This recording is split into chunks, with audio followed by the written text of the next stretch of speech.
Ole Mississippi player alleges Lane Kiffin intended to harm him in latest filing. November 21, 2023, 7:40 p.m. by A.J. Perez. DeSanto Rollins filed a lawsuit against Ole Miss and Kiffin, alleging that they ignored symptoms of his depression. Ole Miss and Kiffin filed a motion to dismiss the lawsuit earlier this month. Ole Miss football player DeSanto Rollins' lawyer alleged that head football coach Lane Kiffin intended to harm Rollins and offered up examples of how Kiffin intentionally treated Rollins differently from white players, according to a court filing obtained by Front Office Sports.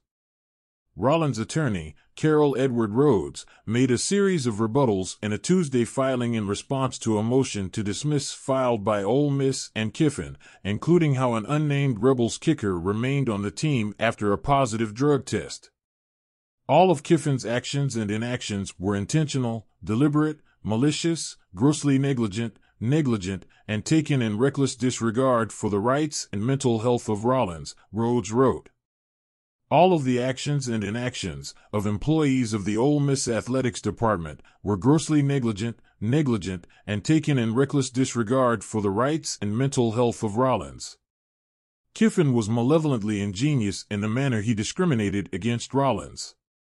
Rollins, who is black, alleged in the federal lawsuit that seeks $40 million in damages that Kiffin ignored indications Rollins suffered from depression that the lawsuit said was a result of a series of injuries and the death of his grandmother. Rollins said in an affidavit attached as an exhibit to Tuesday's filing that Kiffin effectively removed him from the team at a March 21 meeting. FOS obtained audio of the media and was the first outlet to publish it. "This is a job," Kiffin told Rollins. "Guess what?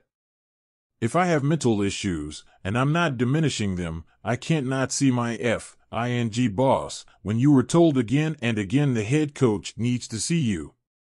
In their motion to dismiss, Ole Miss and Kiffin claimed Rollins remains on the team with his football scholarship. Rollins, however, listed why, since that March 21 meeting, he's effectively not a Rebels player, including not receiving invites to team meetings or meals, jersey and other apparel, travel to away games, an invitation to participate in senior day.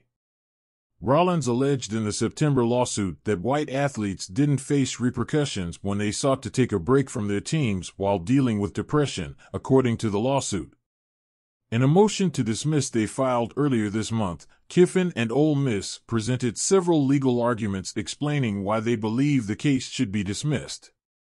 There is no statutory duty for a football coach to manage his team roster or speak to his players in any particular way, the lawyers for Kiffin and the school wrote in the motion.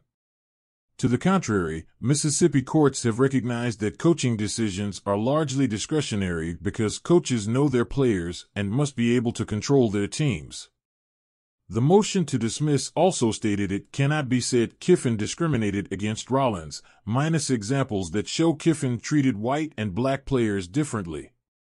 In Tuesday's filing, Rhodes provided two that allegedly show evidence of disparate treatment of white and black football players. Last year, a white male kicker for the football team tested positive for drugs, and Coach Kiffin gave him a break from the team, but he was not kicked off the team by Coach Kiffin, Rhodes wrote. The white kicker is still on the team. This year, Kiffin gave another white player time off while his father was ill and later died, according to the filing. That player also remains on the team. He kicked Rollins off the team and denied him all team benefits and privileges but listing him on the player roster while allowing white players to take a break and remain on or return to the team, Rhodes wrote. Ole Miss and the outside lawyers representing Kiffin and the school did not immediately return messages. Magistrate Judge Roy Percy issued a stay in the case on November 9, a day after Kiffin and Ole Miss filed their motion to dismiss.